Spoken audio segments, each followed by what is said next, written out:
Mais toi qui as répondu présent à cette convention, tu es déjà béni.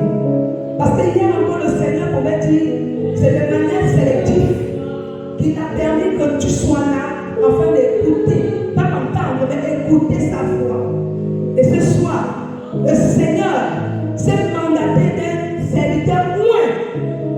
Alléluia. Qu'il a choisi pour venir te parler. Mais avant que je ne puisse t'introduire sur l'esclave de ce soir, j'aimerais que tu pries d'abord pour ce que tu vas recevoir de lui. La dimension de ce que tu recevras dépendra de l'état de la prière que tu vas élever à ton Dieu. Prie. Qu'est-ce que tu t'attends de Dieu de faire? Qu'est-ce que tu t'attends de Dieu d'agir dans ta vie? Demande simplement. Dis simplement un mot. Un mot, Seigneur, me suffit. Alléluia. Merci, Jésus.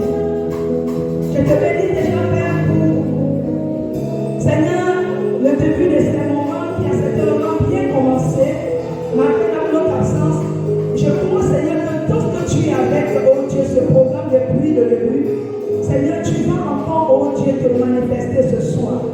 Je te bénis déjà pour le peuple qui répond présentement, oh Dieu de gloire, Seigneur, à ce programme. Alors que nous sommes et nous nous préparons, Seigneur, à recevoir ton message. Je prie que tu te sers, Seigneur, de ton serviteur. Que tu te sers, Seigneur, de le bâton de ce soir. Enfin, qu'il vienne donner, Seigneur, oh Dieu, les oracles, les rudiments, des cœurs apaisés, des cœurs attristés, des cœurs désespérés. Afin que ce cœur ne ressorte pas d'ici tel qu'il est rentré. Au nom de Jésus, nous allons prier. Amen. Alors, il a prêché, rassurez-vous. Mais le Seigneur a choisi un nom, pas comme les autres. Ne dis pas comme les autres.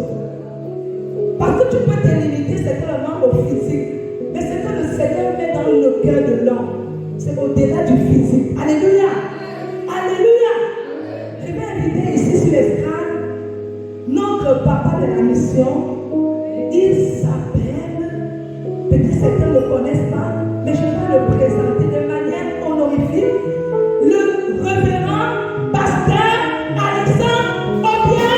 Est-ce que tu peux acclamer le Seigneur? Oh Dieu, faisons encore plus de bruit pour lui. Ne regardons pas à notre petit nombre. Ne regardons pas aux circonstances qui nous entourent. Regardons à la présence de notre Dieu.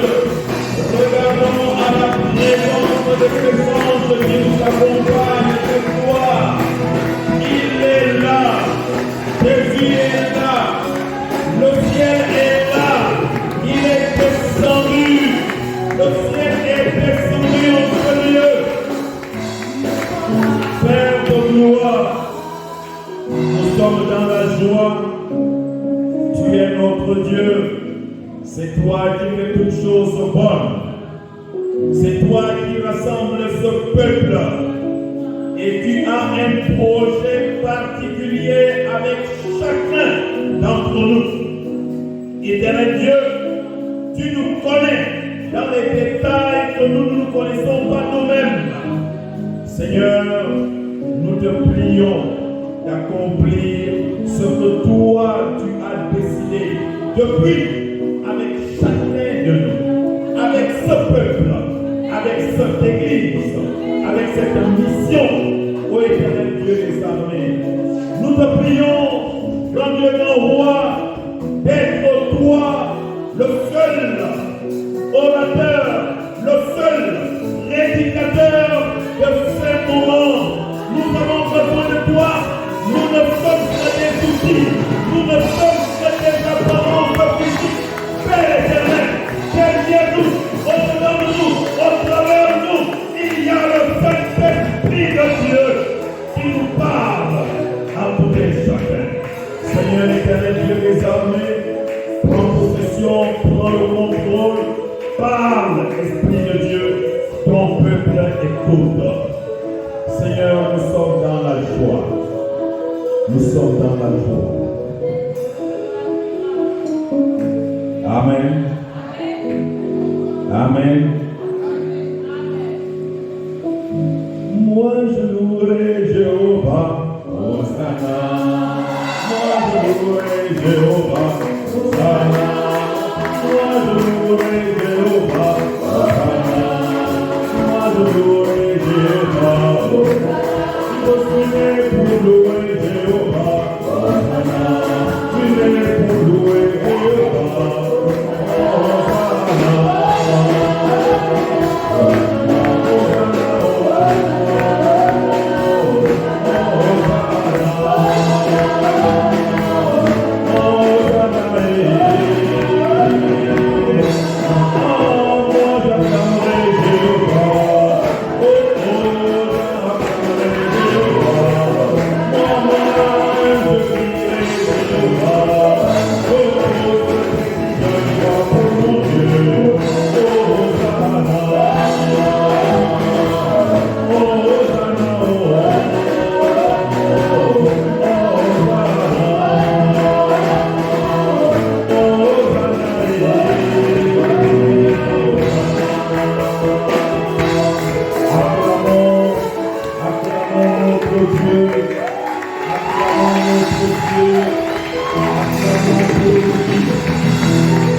Merci Seigneur.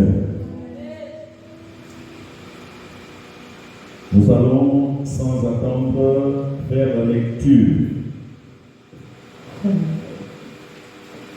Pour ne pas perdre trop de temps, nous lisons la parole de Dieu. Donc, le texte que nous connaissons, oui. Luc chapitre 5. Quand Jésus se trouvait auprès du lac de Génézareth et que la foule se pressait autour de lui pour entendre la parole de Dieu, il vit au bord du lac, d'où les pêcheurs étaient descendus pour laver leurs filets. Il monta dans l'une de ces barques qui était à Simon et il le pria de s'éloigner un peu de terre. Puis il s'assit et de là-bas il enseignait la foule. Lorsqu'il eut cessé de parler, il dit à Simon, avance en pleine eau et jetez vos filets pour pêcher. Simon lui répondit, Maître, nous avons travaillé toute la nuit sans rien prendre, mais sur ta parole je jetterai le filet. L'ayant jeté, ils prirent une grande quantité de poissons et leurs filets se rompèrent. Au verset 7, ils firent signe à leurs compagnons qui étaient dans l'autre barque de venir les aider. Ils vinrent et ils remplirent les deux barques au point qu'elles s'enfonçaient. Amen. Amen. Amen.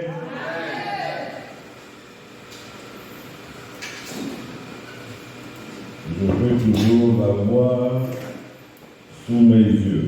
Voilà.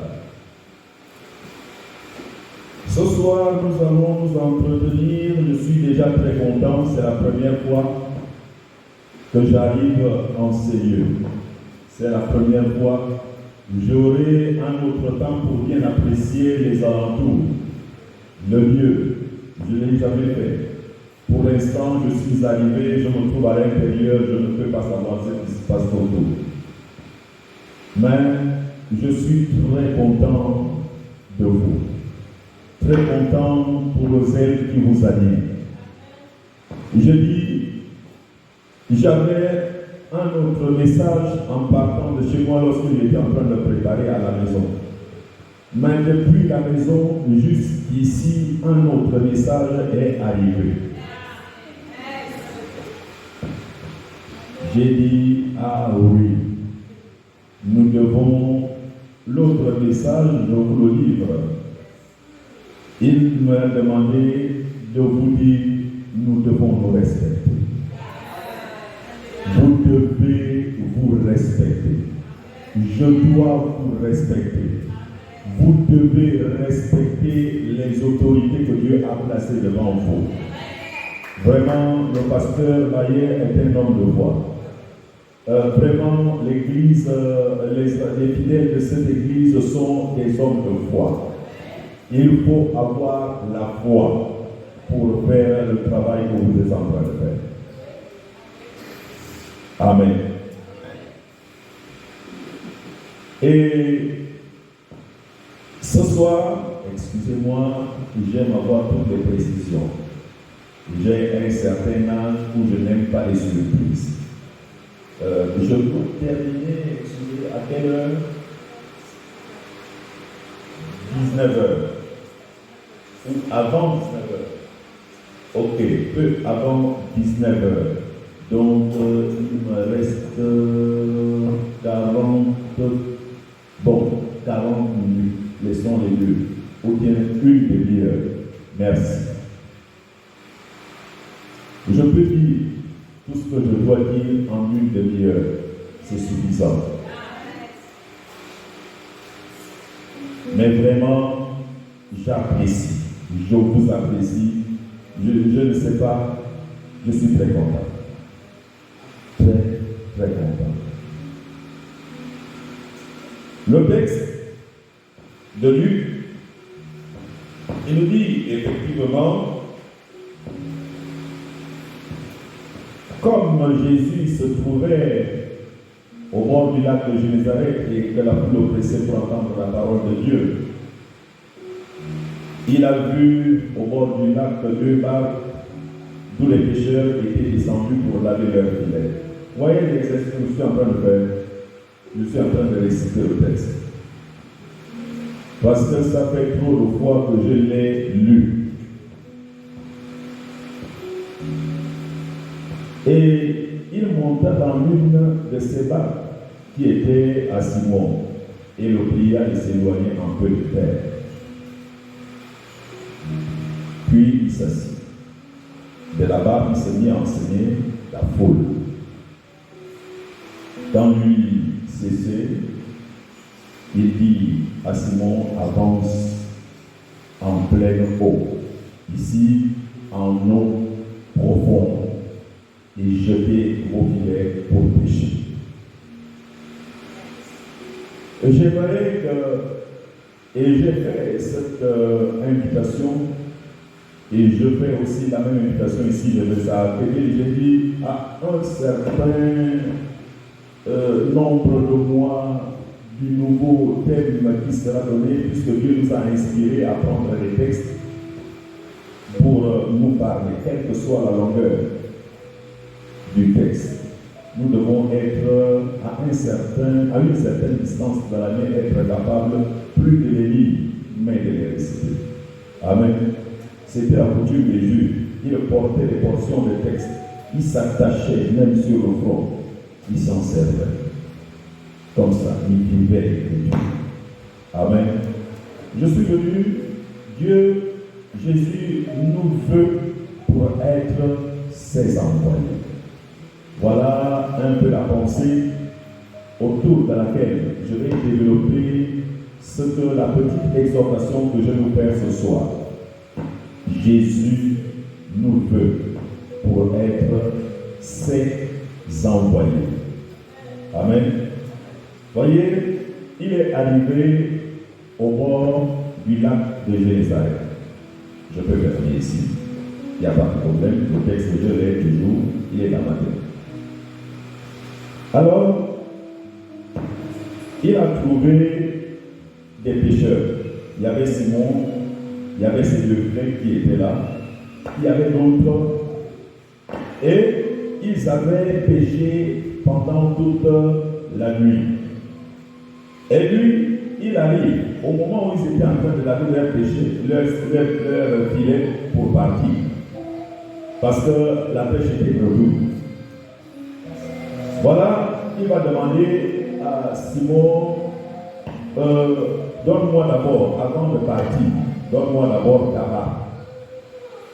Ah, tu veux faire quoi? Il y avait une foule qui s'était amassée. La foule voulait quoi? Voulait entendre la parole de Dieu. Comme il y a un mot qui n'existe pas dans le vocabulaire de Dieu, ce mot-là s'appelle le hasard. Ça n'existe pas. Les choses avaient été planifiées telles quelles. Le ciel savait que Jésus devait trouver Pierre. Et comme Jésus avait son séminaire à faire d'abord au bord du lac, son estrade devait être là-bas de pierre. Il fallait bien que l'estrade soit d'abord bien dégagée. Amen.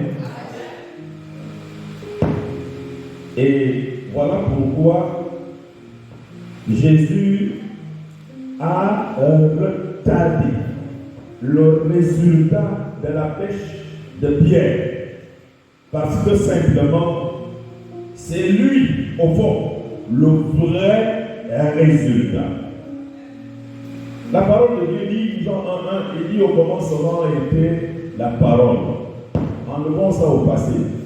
Au commencement, c'est la parole. Amen. Dans le commencement de tout ce que tu entreprends, dans le commencement de tous tes projets, que la parole soit premier. Amen. Au commencement, c'est la parole. Pierre allait, Jésus les trouve. Et après, il commence, il prend sa bague, il se met à enseigner la foule. Et après avoir enseigné, c'est la partie qui est beaucoup plus intéressante. Quand il a fini d'enseigner la foule, il va se retrouver encore regarder Pierre. Simon dit, ah Simon, tu peux maintenant reprendre ta barre. Il dit, va un peu en eau profonde. Simon regarde, il dit, comment ça? Je suis quand même Pierre, le grand pécheur. Pierre était un professionnel de la pêche.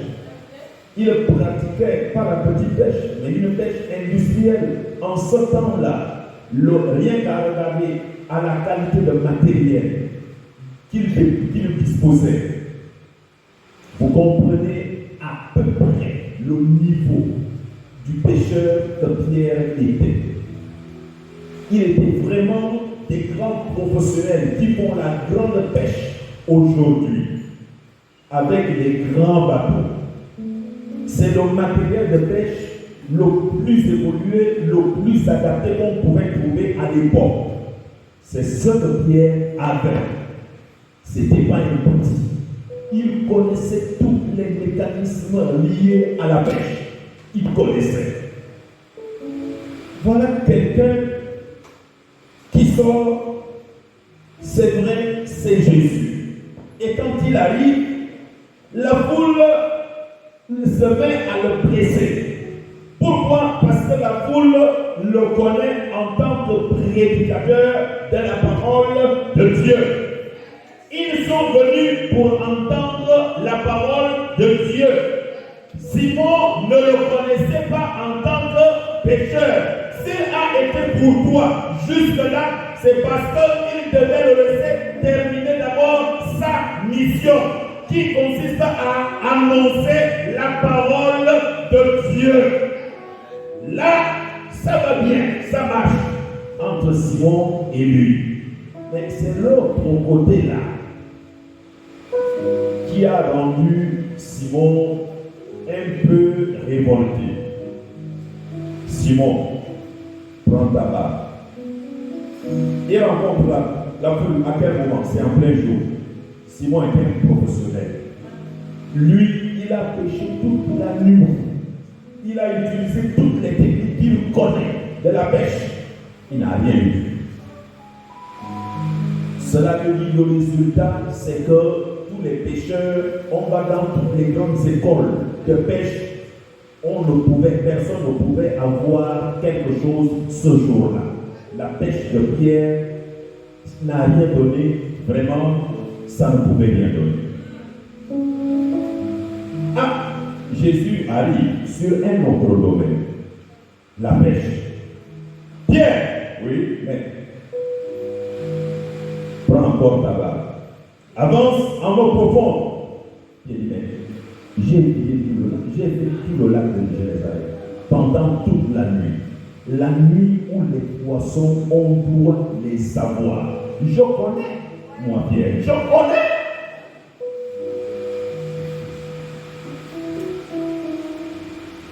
Qu'est-ce que tu veux encore me demander que moi, Pierre, je ne connais? Quand même, la parole, je ne connais pas. Oui, mais la pêche, mais, ok. Enfin, il y a aussi des choses comme ça, on ne sait jamais. Comme c'est toi qui le dis, toi qu'on n'a jamais vu avec un filet dans une barque en train de pêcher du poisson. Ok, je vais devoir le faire.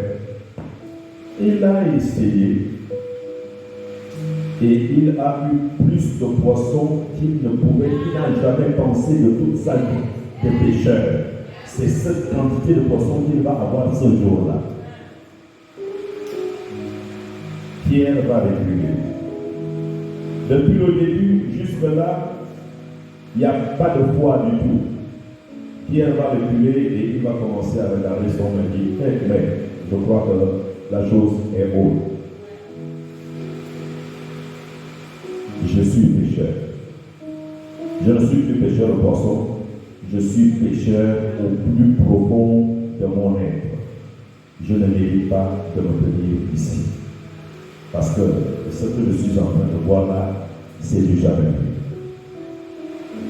Il dit, ok. Bon, à partir de maintenant, Pierre, je te l'annonce, tu vas devenir pécheur d'hommes. Ok. D'accord. Voyez, il fallait que Pierre, Jésus veut Pierre pour lui. Jésus veut le pasteur Alexandre pour lui. Jésus veut la sœur, je ne sais pas qui pour lui. Le frère qui pour lui. Jésus nous veut tous pour lui. Tu es professionnel, donc tu es quoi? Tu es informaticien. Non, un informaticien est très bon informaticien. Il s'y connaît. Mais ce que Jésus veut faire avec nous, c'est en faire son envoyé. C'est-à-dire, bon, tu restes toujours dans le domaine de l'informatique, mais tu vas faire l'informatique à partir d'aujourd'hui parce que c'est moi qui t'envoie dans le travail de l'informatique. Donc, tu étais informaticien, tu es parti à l'école, tu as fait des stages et tout le reste, tu es un professionnel aujourd'hui. Mais maintenant, moi, Jésus, ce que je veux, c'est que je te donne un autre statut. Tu deviens envoyé, mon envoyé, informaticien. À partir de ce moment, il va y avoir quelque chose qui va se passer en lui. Il n'est plus informaticien simplement pour rendre compte à son directeur et tout le reste.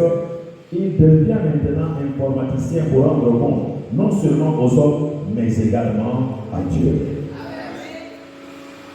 Amen. Tu es chanteur. Tu as appris à jouer aux instruments de musique. Tu es devenu vraiment un grand musicien. Jésus te dit, cela est très bien. J'aime t'entendre quand vous étiez en train de chanter là, jouer tout le reste.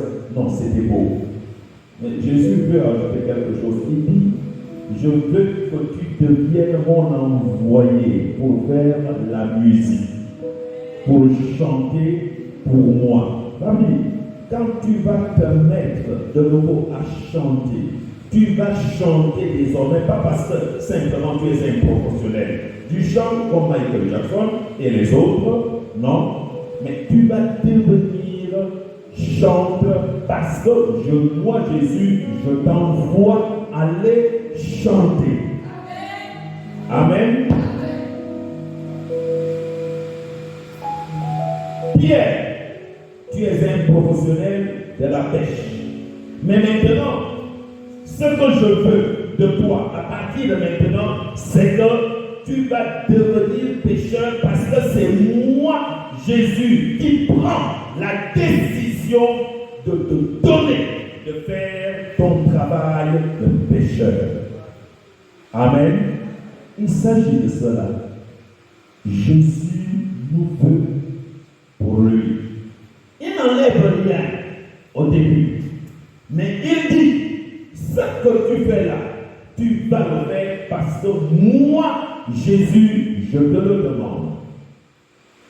C'est une bonne chose. Nous sommes enfants de Dieu. C'est très bien. Nous sommes des enfants de Dieu. On a donné nos vies à Jésus-Christ. Mais Jésus veut que nous quittions le statut de simples chrétiens pour devenir ses envoyés.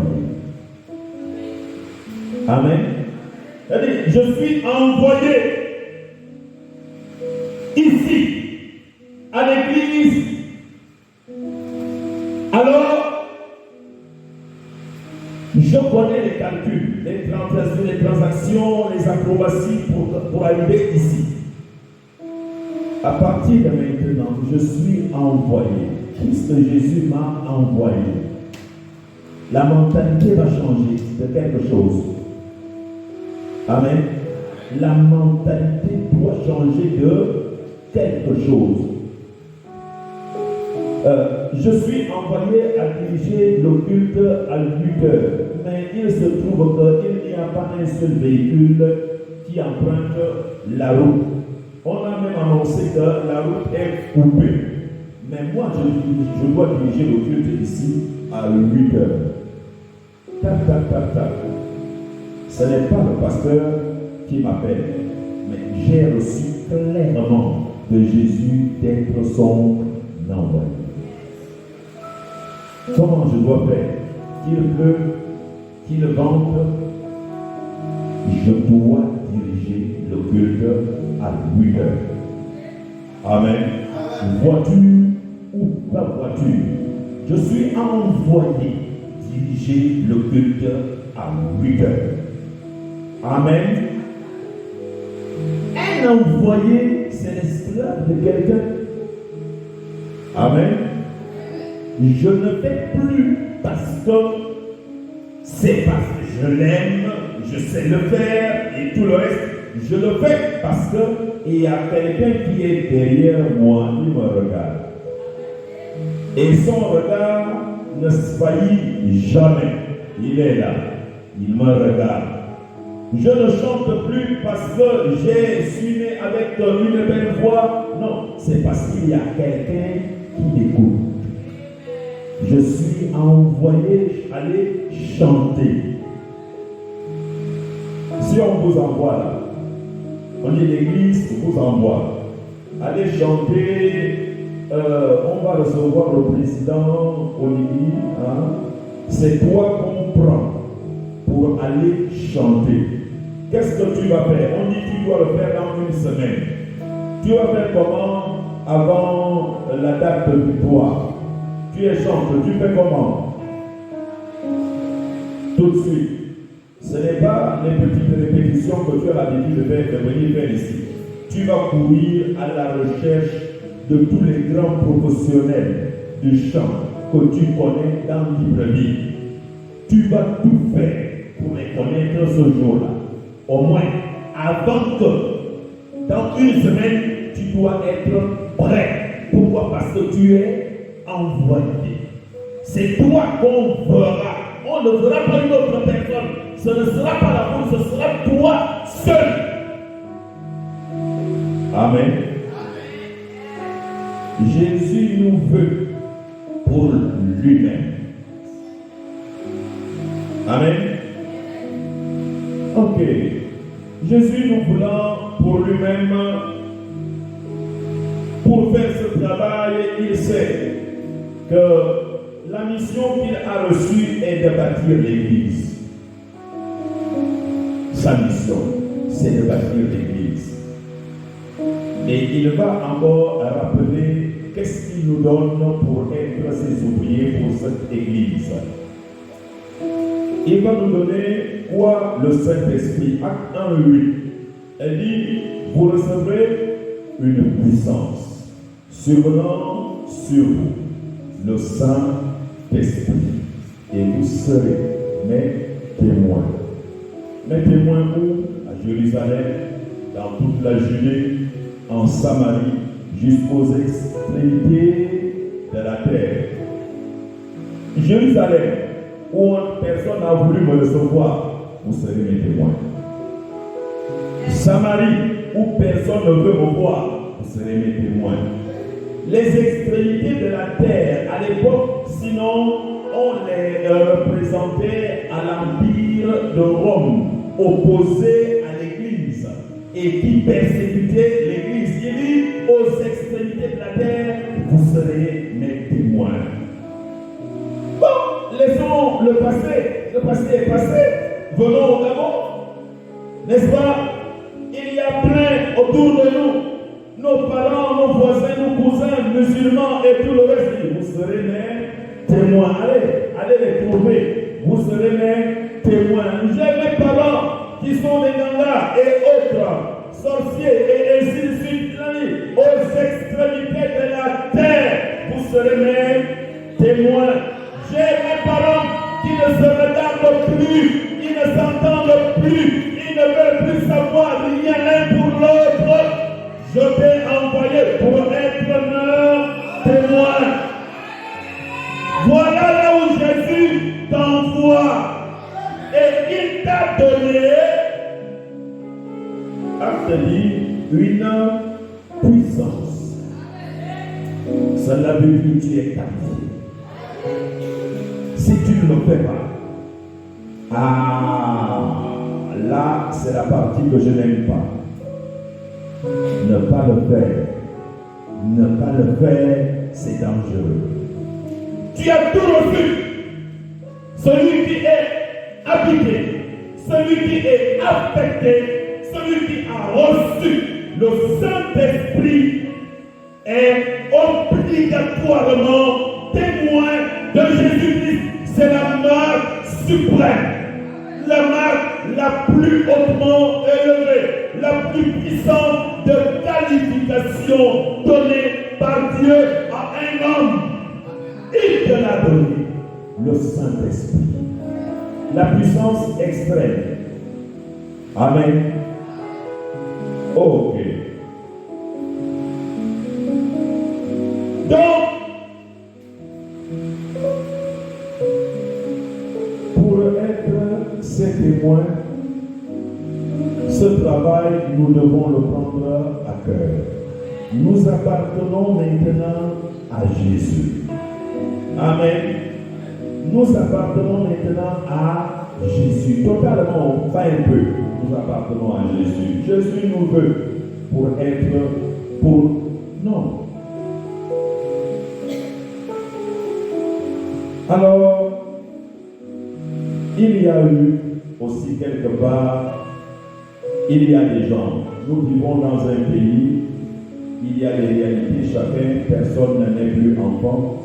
Nous savons qu'il y a d'autres qui sont en train de travailler afin que toi, enfant de Dieu, tu ne puisses plus être témoin de Jésus-Christ. Amen. Il y en a qui sont en train de travailler pour que l'église soit fermée. Mais toi, tu es témoin. Tu as reçu le Saint-Esprit. Mais lui, il a reçu quoi?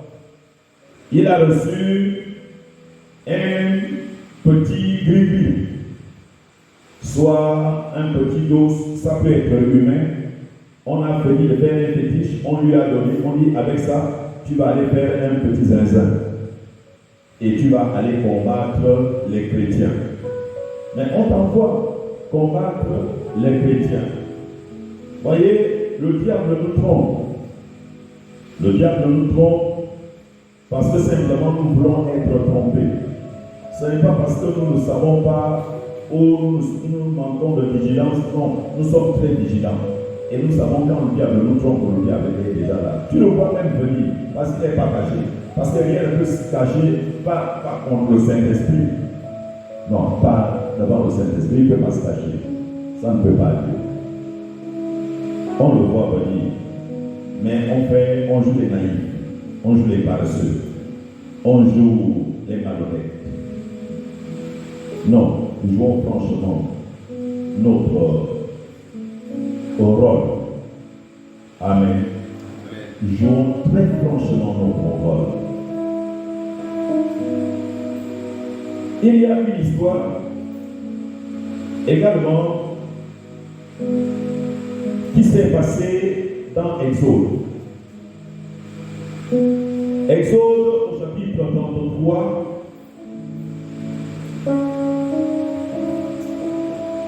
Au chapitre 32. Alors, je vais lire un peu, je l'ai écrit ici. Alors c'est Moïse, se posta à l'entrée du camp et s'écria: comme tous ceux qui sont pour l'Éternel viennent vers moi. Tous les membres de la tribu de Lévi se rallièrent à lui. Il leur dit: voici ce qu'ordonne l'Éternel, le Dieu d'Israël, que chacun de vous mette son épée au côté, parcourez tout le camp, allez d'une tente à l'autre, que chacun tue au besoin son frère, son ami, son proche. Les Lévites obéirent à Moïse, de sorte que ce jour-là, environ 3000 hommes du peuple perdirent la vie. Il y a une situation. Une situation à peu près comme ce que nous vivons aujourd'hui. L'homme associé au diable, il ne veut pas te voir, il n'aime pas me voir. Il n'aime pas entendre la parole de Jésus-Christ. Il organise des complots pour faire échec à ton entreprise, pour faire échec à ta mission. On ne fait pas. La parole de Dieu dérange. De plus en plus de nos jours, ça dérange encore. Nous vivons un nouveau phénomène. On appelle ça le retour aux sources. Ils appellent ça, eux-mêmes, ils appellent ça le retour aux sources. Le retour aux sources à quoi? Le retour aux sources, tant pour les traditionalistes, tant pour les panafricanistes, leur retour aux sources a un dénominateur commun. C'est fermer l'Église, qu'ils ont baptisé comme religion importée. Je t'annonce, je ne t'annonce même pas, je te rappelle simplement que toi, tu as reçu le Saint-Esprit pour être témoin au milieu, auprès, aux côtés de ces personnes-là. Parce que ciel et terre passeront, mais jamais cette parole ne passera pas. Ça, c'est un suicide. On appelle ça un suicide en plein jour. Comment les gens peuvent aller cogner à la porte de quelqu'un? Jésus dit: il a été vaincu. C'est-à-dire qu'il se trouve enfermé à gros bouquet. C'est-à-dire je ne sais pas comment l'appeler, celui qui t'excite, celui qui devient ton maître, mais il est enfermé à gros bouquet. Tu es en train d'aller gratter les portes de gros bouquet pour aller suivre ton maître. Il est en prison. Voilà ce qui se passe. Voyez, qu'est-ce qui est arrivé dans le texte d'Exode? Les gens avaient eu une ambition, et une ambition très grave, à savoir, au moment le plus fatidique, là où Dieu va se mettre à introduire la loi qui va donner l'Église dans laquelle nous nous trouvons aujourd'hui, à savoir les 10 commandements qu'il était en train de donner à Moïse au mont Sinaï. Ils vont rester à comploter des pierres. Pour faire quoi? Pour faire en sorte que cela n'arrive plus. En proposant aux grands frères de Moïse, Aaron, que vous connaissez très bien, de leur faire plutôt un autre Dieu. Un autre Dieu. Et comme ça, ils vont l'adorer et on oublie cette affaire de Moïse, qu'on ne sait pas ce qu'il est devenu. Et alors, Parmi ces personnes, tenez-vous bien, il y avait ce qui vit en nous également, qui fait opposition à notre vie spirituelle de plénitude. C'est-à-dire, quand le Saint-Esprit veut vivre pleinement sa vie en toi, il y a des opposants à l'intérieur de toi, au-dedans de toi. Ces opposants, tu les connais, ça peut être le sommeil. Ces opposants, tu les connais, ça peut être la fatigue. Ces opposants, tu les connais, ça peut être la négligence. Ces opposants, tu les connais, ça peut être, je ne sais pas encore. Bon, je n'aime pas aller là-bas, le péché. J'aime pas trop. Mais bon, chacun sait comment est-ce que ça fonctionne, comment est-ce que cette affaire de péché-là est en train de combattre sa mission. Et ils se sont levés, effectivement, pour empêcher que cela n'arrive. Et ces gens-là, au fond, qui sont-ils? On les connaît. C'était également des anciens juifs. Pas juifs en tant que tels, mais des étrangers qui s'étaient introduits lorsque le peuple de Dieu était en train de sortir d'Égypte pour aller avec Moïse à Canaan. Mais Moïse, les Égyptiens ont fait une faveur à certains Égyptiens qui voulaient venir avec eux. Parmi les des gens qui connaissaient aussi, avec qui ils s'étaient familiarisés, mais qui ont été un danger pour le peuple de Dieu. Ce sont ces gens-là, j'ai essayé de les prendre ici. Ce sont ces gens-là, ils sont appelés ici, là dans Exode 12, au verset 38, la multitude des gens de toute espèce. La multitude. Qui était là? Quand on arrive dans Néhémie, on les appelle les étrangers, qui étaient mêlés au peuple de Dieu. Quand on arrive dans Nombre 11, au verset 4, il dit, il y avait parmi le peuple un ramassis d'individus qui furent saisis de toutes sortes de désirs. Ce sont eux qui vont inciter et qui incitaient un peu la révolte au milieu des peuples de Dieu. Si bien que lorsque Dieu était en train de s'entretenir avec Moïse, il va se rendre compte que ça ne va plus derrière. Ils se sont fait un autre Dieu. Dieu va dire à Moïse, descends aller trouver ton peuple. Ça ne va plus. Ton peuple. Tu as aussi un peuple qui te combat. Amen. Tu as ton peuple. Effectivement, ce peuple était un peuple. Tout comme Abraham avait commis l'erreur d'introduire dans son sac, son neveu, Lot,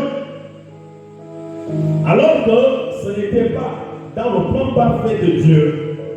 Moïse va commettre également une autre erreur d'introduire dans son groupe un ramassis des étrangers, des Égyptiens qui ne s'étaient jamais donnés entièrement à Jésus, mais qui vont constituer des obstacles à plusieurs niveaux. C'est eux qui vont commencer à dire, oh, mais on ne fait que manger un peu des petits pains, machin, est-ce qu'on ne peut pas manger la viande? Ils incitent des idées comme ça, et le peuple récupère, nous voulons.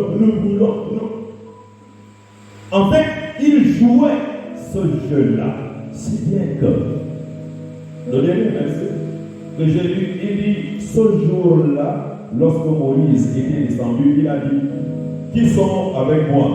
Tous les Lévites se sont levés pour venir trouver Moïse. Il dit, à partir de maintenant, voilà le jugement de Dieu, nous allons les prendre et les égorger. Ce même jour, 3000 ont été égorgés. Pourquoi? Parce qu'il ne faut pas s'opposer à l'entreprise de Dieu. On ne s'oppose pas à l'établissement de l'Église. On ne s'oppose pas à l'imposition de l'Église. C'est l'Église qui doit donner la dernière nouvelle à Dieu de toute la terre. C'est l'Église. Amen. La preuve, ceux qui étaient en train d'écouter Dieu, lorsque le Saint-Esprit s'est manifesté dans Actes des Apôtres, je crois 2 au verset 41, il dit, je crois bien, le texte que je l'ai noté ici, je l'ai écrit à la main, mais mon ami reste papier. Ceux qui acceptèrent sa parole furent baptisés. Et en ce jour-là, le nombre de disciples s'augmenta d'environ 3000. Ceux qui s'étaient opposés dans Exode contre Moïse, contre l'établissement de l'Église, ont été égorgés. Ce jour-là, au nombre d'environ 3000.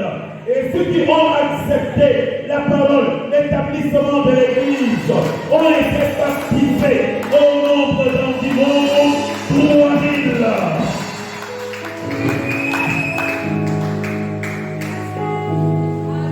Tu as été baptisé par l'Esprit de feu, afin de faire taire toujours l'ennemi, les étrangers, le ramassis, afin de les réduire à l'impuissance, afin de les tranquilliser, qu'ils s'appellent panafricanistes, qu'ils s'appellent traditionnalistes, qu'ils s'appellent de je ne sais pas quel autre nom satanique. Amen. Je veille. Attention, je veille. Et nous devons veiller. Voilà pourquoi nous devons, Jésus nous appelle pour être ses envoyés. Ne jouons pas. On a une lourde responsabilité, une grave responsabilité. Amen. Amen. Est-ce que c'est vrai? Amen.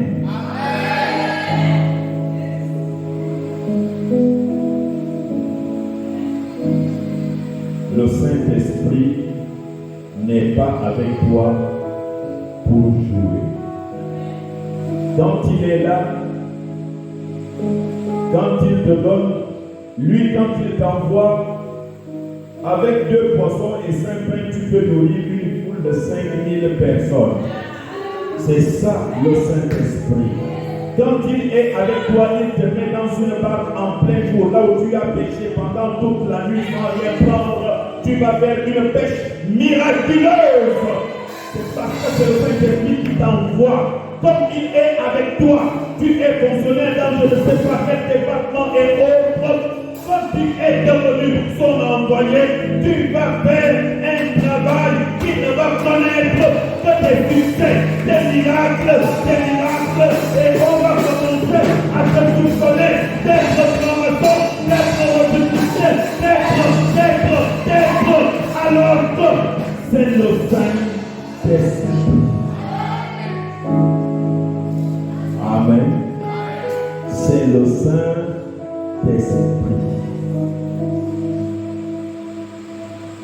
Jésus nous veut pour lui-même, seul pour lui-même.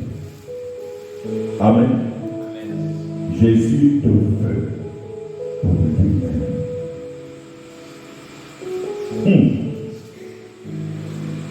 Moi, toujours, vous voyez, regardez bien ma tête là. Les cheveux blancs ne sont pas les mêmes cheveux blancs que mon fils qui est assis là. Je suis né le 11 novembre 1964. Le 11 novembre 2024, j'ai 60 ans. Je vous dis la vérité, vous trouverez toujours le vieux pasteur Alexandre en train d'annoncer l'évangile. Et cela va se faire dans tout le Gabon. Je resterai plus zélé que vous tous. Je ne laisserai jamais que l'un d'entre vous vienne me la vie, la vedette, je vais me battre. Mais je vous l'enseigne de dire, relevez-le, devenez plus zélé, devenez plus prudent, devenez plus intelligent. Donne-moi. Donne-le. Donne-le. Je suis venu vous défier. Mais je sais, vous êtes remplis du Saint-Esprit. Jésus a dit, tout disciple accompli est capable de faire les mêmes choses que son maître. Vous êtes capable de faire plus que votre père. On va dire même pas encore fait grand-chose. Mais qui vous défie? Mais qui en fera même plus? Amen. Amen. Ce n'est pas par abondance de paroles qu'on comprend. J'en ai terminé.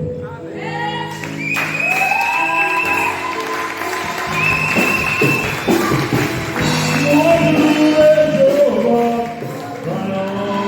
Moi je louerai Jéhovah. Je suis né pour louer Jéhovah. Je suis né pour louer Jéhovah.